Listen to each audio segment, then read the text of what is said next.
Hey everyone, welcome to the 5-Beer Plan. I'm Brian, and this is the ongoing saga of an everyman's ale trail. In this episode, I kick off the boil in the homebrew project, fire up the mash shift drive for a journey back in time to medieval Europe, find out what makes a boozy bake with Stef Haines, and review a Deal with the Devil 2024 from Anchorage Brewing. But before we get this party started, here is this episode's burning question. What is your favorite barley wine? I know that I've talked about this before, but according to Untappd, another one of my favorites is a 13.8% ABV from Third Eye Brewing in Cincinnati, Ohio, called Hold On to Your Chakras 2 from 2024. I wrote a perfect cold weather brew day beer. Deep ruby-colored pour. Boozy. Barrel-aged nose. Subtle rye whiskey. Soft and luscious, medium-bodied mouthfeel. Notes of dark fruit, dark caramel, and char on the palate. Dry finish, boozy AF. Cheers, Kelly. Great beer. If you've ever had this beer, let me know what you think of it. Alright folks, for this historical segment called Steeped in Tradition, fire up your imaginations and grab a pint, because it's time to step inside the Mash Shift Drive, the only time-traveling contraption powered by grain, curiosity, and questionable garage engineering. Here's how it works. I heat up a historical grain bill, dial in a mash schedule that would make a physicist sweat, and when the enzymes start breaking down starches and the laws of space-time, a shimmering portal opens to another era of beer. So buckle up. Today, we're taking the Mash Shift Drive on a journey to medieval Europe to explore the brews, the stories, and the people who shaped beer as we know it. Let's shift the mash and shift through time. Engage.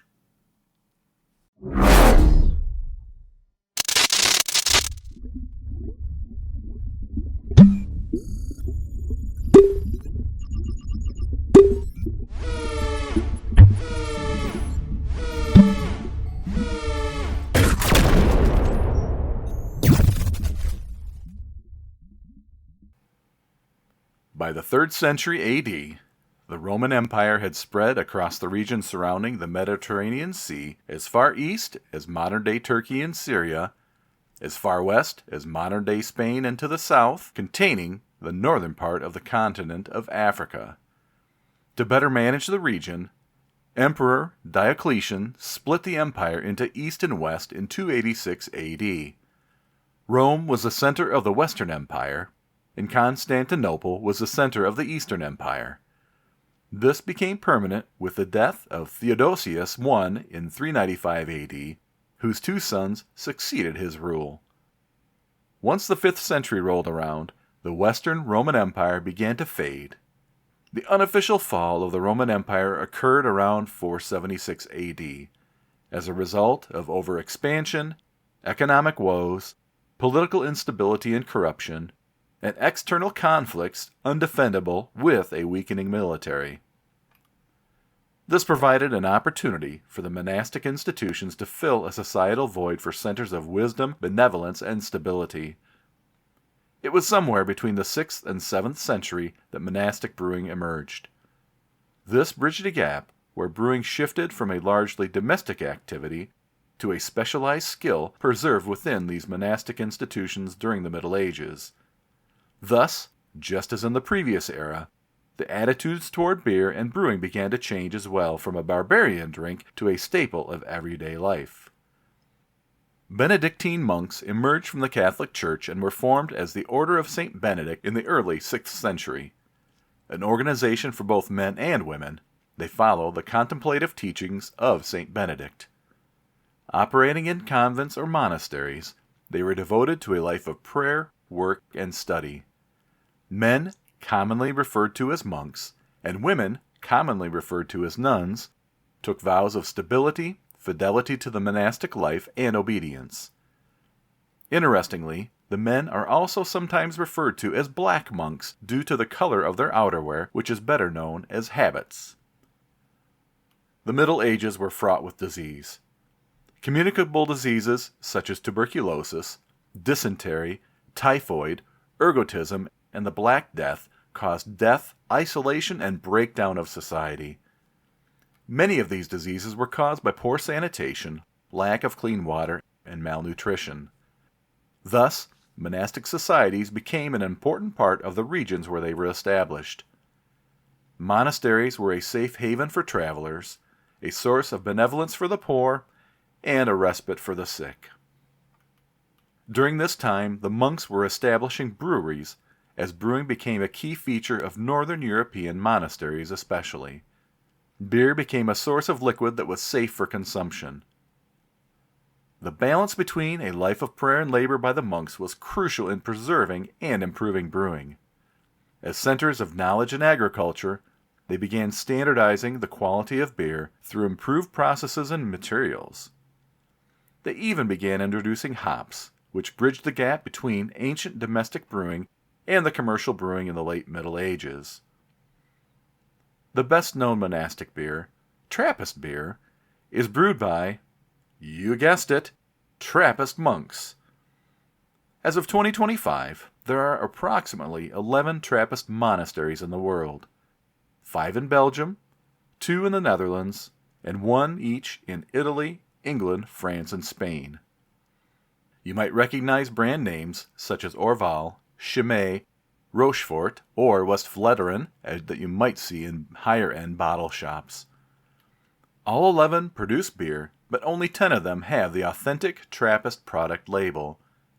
This is assigned by the International Trappist Association, the ITA, to breweries that meet their strict criteria of the beer being brewed within the walls of a Trappist monastery, either by the monks themselves or under their supervision. Some beers, like the well-known Westie 12, are hard to find due to the fact they sell only at the monastery and limit the production to just enough to live on. Again, going back to those ideals of St. Benedict.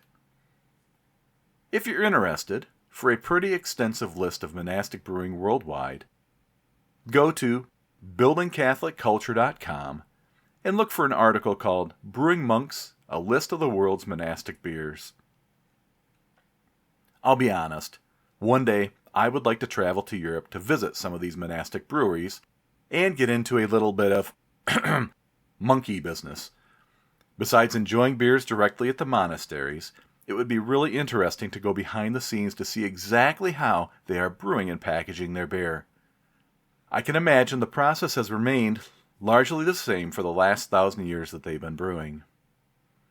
If you've been on any ale trail adventures to Trappist breweries in Europe, hit me up on my socials and tell me your story. I'd love to hear about it. And even better, what is one of your favorite Trappist beers? In this segment of Homebrew Hijinks, where I document my homebrew adventures, I start heating up the wort. As mentioned in the previous episode, it was time for the next step in the process, which would be heating up the wort to a boil and adding hops at designated intervals. One thing I've noticed with my electric stove is that the analog dial, which is numbered from low to high and has numbers from 1 to 9 in between, does have a bit of variation. Even though I want the wort to be at a rolling boil, it doesn't mean that my dial needs to be at high. If I did that, my volume of wort would be quite a bit smaller than expected, and I've experienced that already. Using the instant read thermometer over the last few brew sessions, I've determined that somewhere between 8 and 9 on the dial keeps the wort at a happy boil and doesn't evaporate too much of the water out of the wort. Just like everything with brewing, it is a process of trial and error and documenting what you've done. I placed my hop spider in the center of the pasta pot as the wort started to bubble. This would be a 60-minute boil. I would add 0.2 ounces of bergamot hops at 10 minutes and 0.1 ounce Centennial at 30 minutes. The intent was to have a beer that has a bit of a hop bite, but was more sessionable and hopefully fruity. I always enjoy the smell of hops mixed with that warm cereal aroma coming from the mash. When the boil was complete, I managed to end up with roughly 1¼ gallons of wort, right where I needed to be. So next episode, I pitch the yeast. Now, it's time for Barstool Banter. In this episode, I continue my series of interviews from my recent trip to Florida. In a bit of a twist on my typical interview, Stef Haines from Chef Stef's Boozy Bakes in Largo, Florida, shares a bit of her background story, what it means to be a cottage business, what kind of licensing is necessary, and what goes into a boozy treat. Welcome to Barstool Banter. I'm sitting down with Stef Haines from Chef Stef's Boozy Bakes in Largo, Florida. Stef, thank you for taking time out of your busy schedule to join me here on the podcast. Thank you for having me. Well, as you know, and we've talked about, this is a beer podcast. So this might take a little bit different direction than what I would normally do in my other interviews. But as I mentioned, yours is a craft business and it's adjacent. And it's unique. And I think it's just really worth sharing. So can you please tell me a little bit about what your role is there? So, at Chef Steph's Boozy Bakes, I am the owner, the pastry chef, the CEO, the finance. I am everything. Fantastic. So that leaves you time for a real job, or is this your real job? For the time being, it is my full time job. However, I am looking to go back to work full time and keeping this on the weekends. Okay. You know, it's a challenge, especially with a craft or a cottage business. So my wife started a farmer's market here in our little town 10 years ago or so. And so it was very interesting to learn about if you decided to bake or make something, it was a quote unquote cottage industry. You had to be in line with what their parameters were. What kind of things do you have to watch out for when you're making your treats? What kind of rules and regulations are there in Florida with respect to that? So within Florida, the cottage law is a very unregulated, regulated system. So it's basically you can do pretty much what you want, but it can't have anything that needs refrigeration. So like cheesecakes are out, buttercream is Mm, out, cream cheese, anything like that. So when we started the business and we started as cottage baking, it was very limited on what we can do. Now we're actually FDA licensed, so we have different regulations. My biggest thing that I have to work around though is that I have to keep my stuff below 5% so that I don't need a liquor license. okay. So that has to be a little bit of a challenge, I would think. I mean, how do you measure what is 5% and what is 6%? I mean, it's a fine line, right? It is a fine line. I am fortunate to have a really amazing FDA agent who kind of just leaves me alone. And occasionally, like, if we meet at the kitchen, she inspects stuff, but she's never truly measured anything. But based on how much I put in and the temperature that I bake it at, we've determined that it's less than 5%. Okay. Yeah, that was going to be my next question is how you determine what that alcohol percentage is.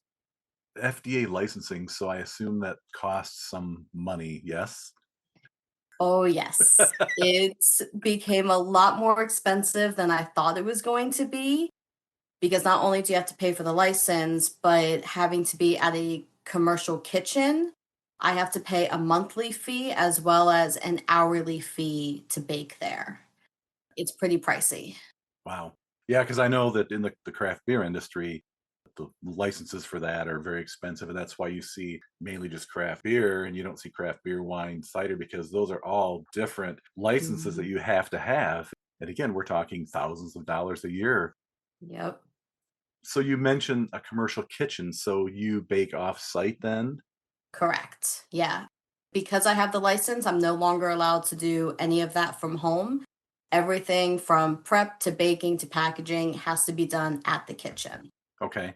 And is this your kitchen or are you sharing this with another company? So it's a commissary kitchen. So we have one owner that owns it, and then a bunch of us have our licenses there. and we have to schedule our time to be there. Okay. Do you find yourself baking at like weird times or is it pretty normal? Funny enough, most of them, because they're like food trucks and everything else, they actually seem to have their times mostly on the evenings. Mm. And then the owner only bakes on the weekends. So I have been lucky to be able to get there in the morning, which is when I like to bake. So it's made it a lot easier for me. It's actually not as challenging as I thought it would be to schedule my time. And I know, again, in Florida, we're talking about, things being hot temperature wise. I know if I were going to be a home brewer in Florida, I would certainly want to do it early in the morning because, boiling up liquid and heating the kitchen up or wherever you're, cooking is not a great thing. So I think that definitely works to your advantage that way as well. Yes. Yes. As I was enjoying craft beer at the Florida Craft Beer Fest in March, I came across your booth. You and your husband were there. I saw this stack of clamshell cases that were clear and all these descriptions. The name is pretty self explanatory, but can you tell me a little bit more about how the business came about?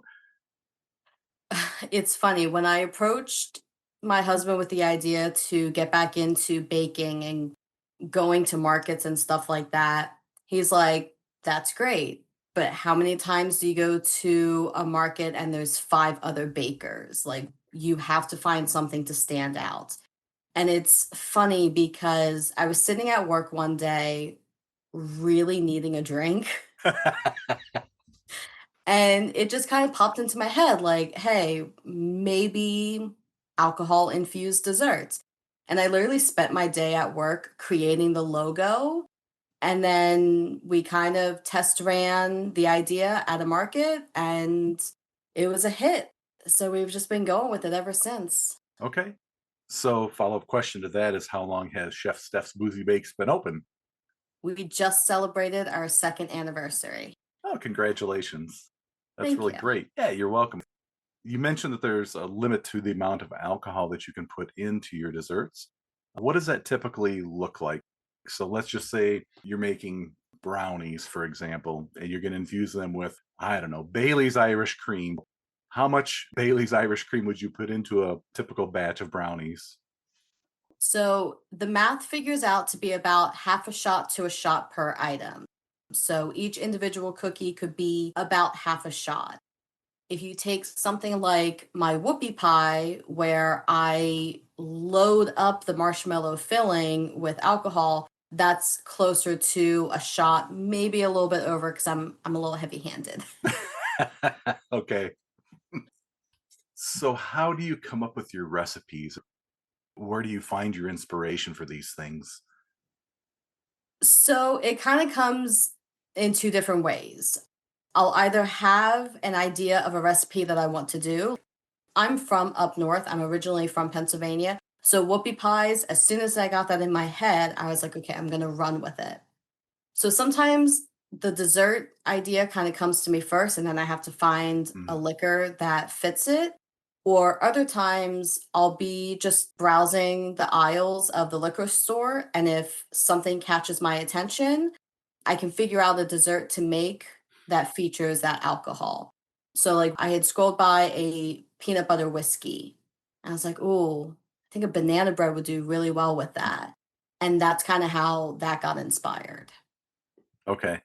So I think one of the other challenges that you face as a baker, as a brewer, is you need to infuse flavors into your creation, but you also don't want them to taste artificial necessarily. So how do you find your balance with that? I always try and test the alcohol first. I'll go back to the peanut butter whiskey example because there is a lot of peanut butter whiskeys that taste artificial. Right. I specifically chose one that tastes like peanut butter. It doesn't taste artificial. But then also, what we've started doing is for the last year, we've worked with Florida based distilleries that are using the actual item to flavor their alcohol. So, a banana liqueur that we use, he literally puts bananas and banana peels into it to flavor it. So we're trying to find that more natural route of the alcohol to use as opposed to just something that is doused with flavoring. I like that a lot, and I always find my experience much more enjoyable when you don't get that weird artificial metallic. I don't know. You know what the flavor it is. It just Yep. well, I think that's fantastic also that you're utilizing craft distilleries. Again, that's another area of the craft industry that's really been booming in the last 3 to 5 years. It seems like craft breweries, you have to diversify yourself in this particular climate of beer and brewing and other things just because I don't know how much you know about the industry, but the industry's in decline. It really is. It's kind of flattened out. It's a mature industry, but at the same time, you've got to find ways to bring people and get their bottoms in your seat to sell whatever product you're selling, whether it's your food, your beer, your spirits, because that's where you make the most money for yourself, and that's a big challenge. So I think Yeah. that's a fantastic idea to collaborate with distilleries. That's cool. Thank you. I mean, out of curiosity, how many craft distilleries are there like in the greater Largo area? If I just say Largo. Geez, I mean, I can't even count. I mean, we literally have a list of breweries all over the state of Florida that we want to get to. Mm-hmm. And Largo alone, like the Largo Clearwater area, I mean, there's got to be 30 some odd breweries. Yeah. It's crazy.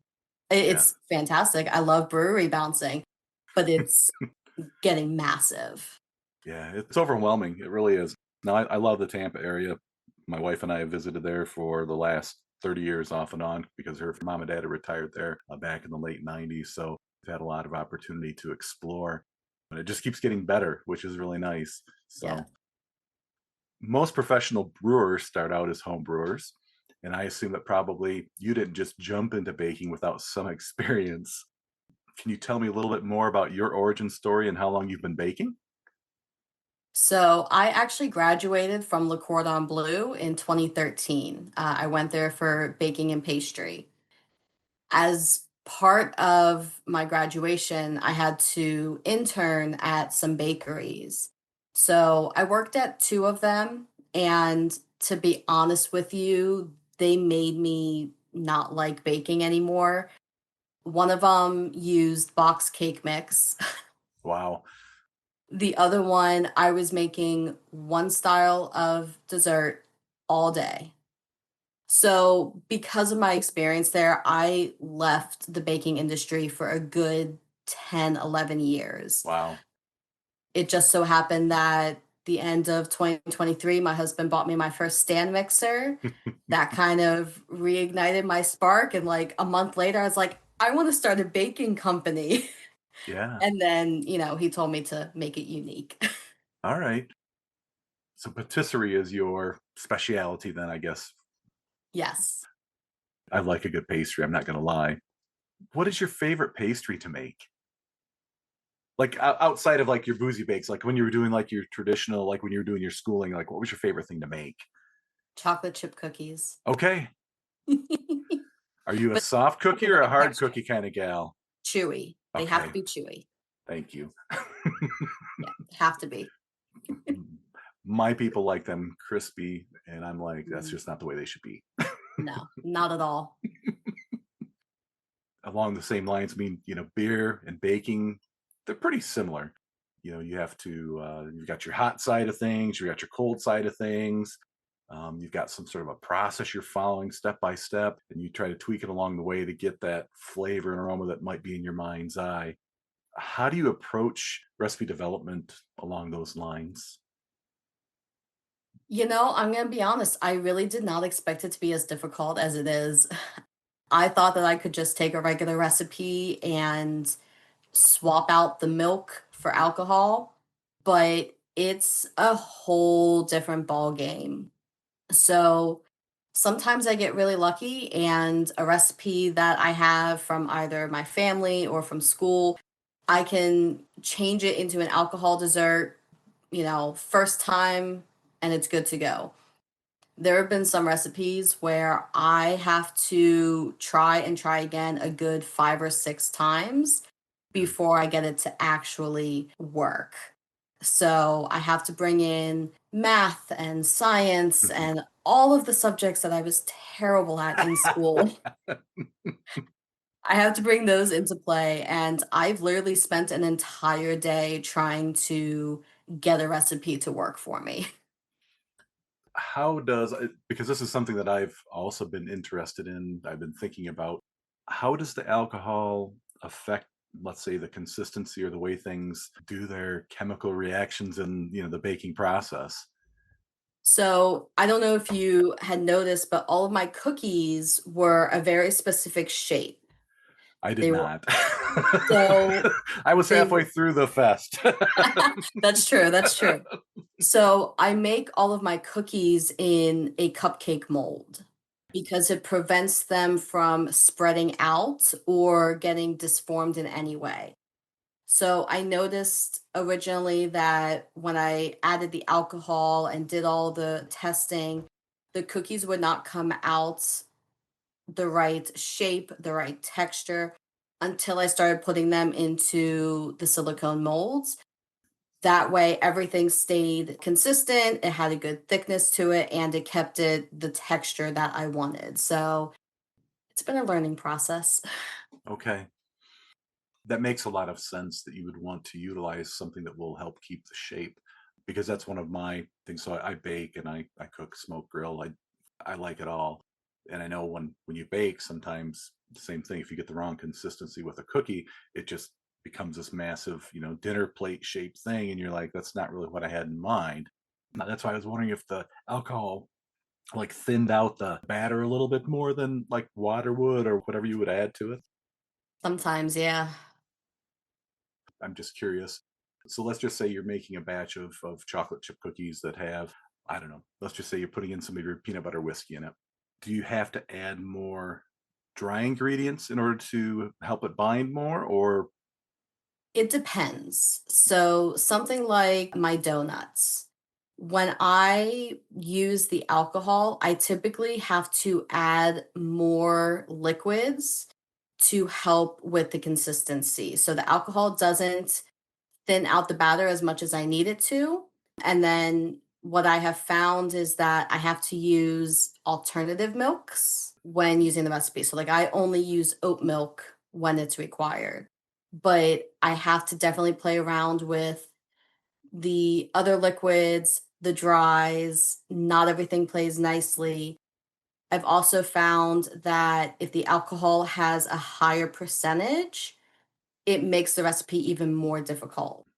So, like, I just redid one of my longtime recipes with a new whiskey, and it's the highest percentage. It's a 90 proof whiskey that I put in. And I thought, oh, simple, I don't have to do anything different. I can use my same recipe, use the same amount of alcohol. Nope, not one bit. I had to change almost the entire recipe because the higher percentage changed the structure of it so much. I know when you see like professional cooks, they'll deglaze their pan with, some alcohol and it just like goes up in smoke. I kind of imagine the same thing, that the alcohol kind of evaporates a little bit out of your baking when you're doing it as well. So maybe that's part of it. Yes. Yeah. It evaporates a little bit, but I don't evaporate it completely. Right, right. Yeah. Otherwise, you'd be defeating the whole purpose of the company. Exactly.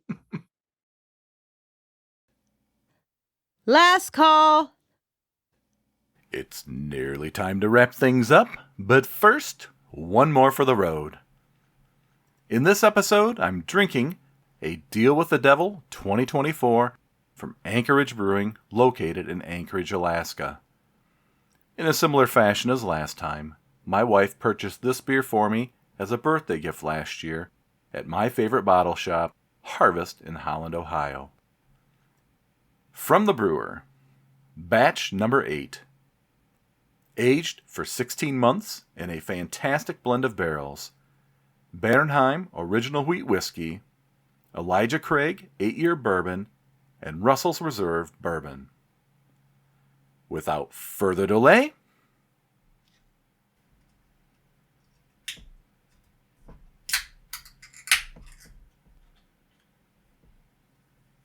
so this is an 18% barley wine. As an aside, I've also saved this one for my 7,000th unique check-in on Untappd. I'm so looking forward to this one.